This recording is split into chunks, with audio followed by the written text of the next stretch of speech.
Hi everyone, this is just an explanation of how our class configuration works this 2016, and hopefully by the end of it you'll have some sort of understanding of how complicated the process has been to find our e-learning classes.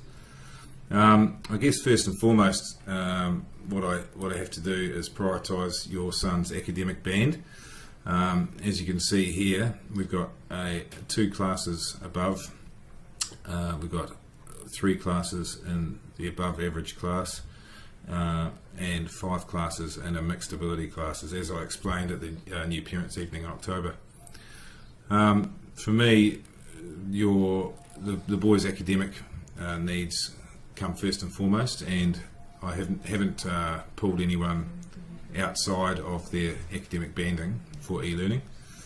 My next step in the process is to see where the number of applicants fell in each band. So if we look at this top band, for example, you can see I had 12 people, 16 people, and over here in this class there were a number of people who applied for e-learning and missed out because we were full over here with the languages. So basically, a timetable structure means that we run 2 Chinese classes, which is a combination between A and F. We run, and the other one is between E and J.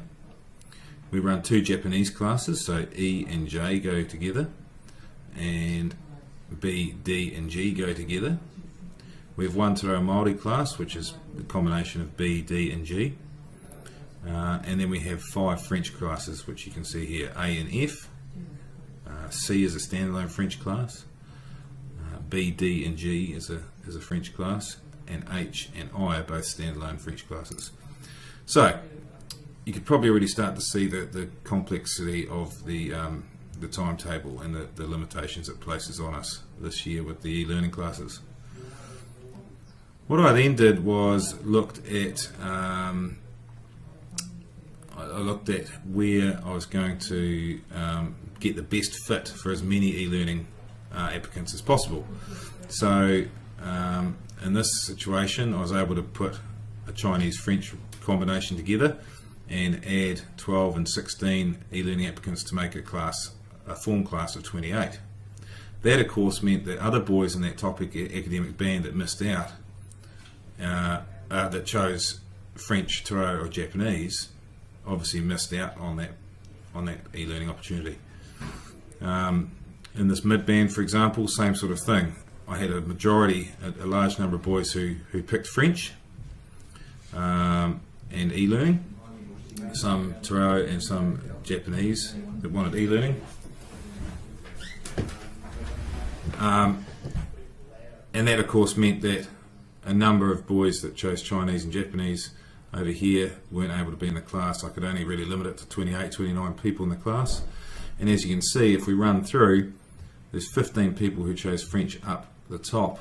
If we add 19 here, it meant I had no room for any more down here, and that class of French is already at 34 people. So I was limited to how many I could put in French, for example.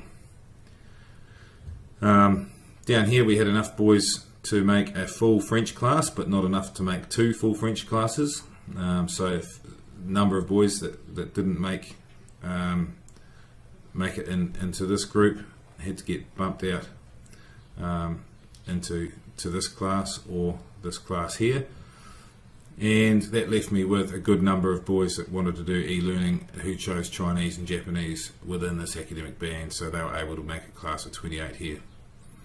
For some that were in the academic middle band, there's a number of boys who applied for e-learning who chose Chinese and Japanese, and I was able to put them into the E class, which meant that when these 2 classes combine for Chinese and Japanese, they'll have the opportunity to work together. The other factors that I had to consider are where our borders lie. I do make an attempt to have at least 2 hostel boys per class. We'll certainly make sure that there's no one hostel boy isolated. I think that's important.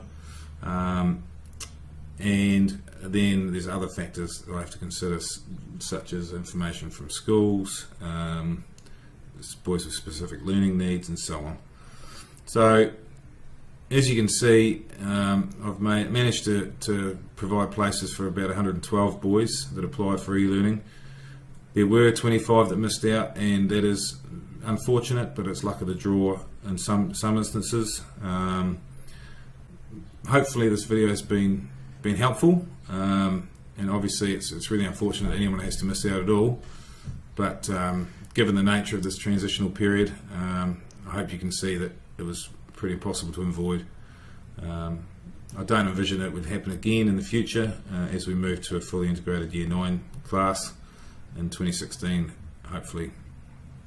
If you still require further explanation about your son in particular, I'm more than happy to explain it. There is an explanation for each and every boy that missed out, so please feel free to get hold of me. Thanks for listening.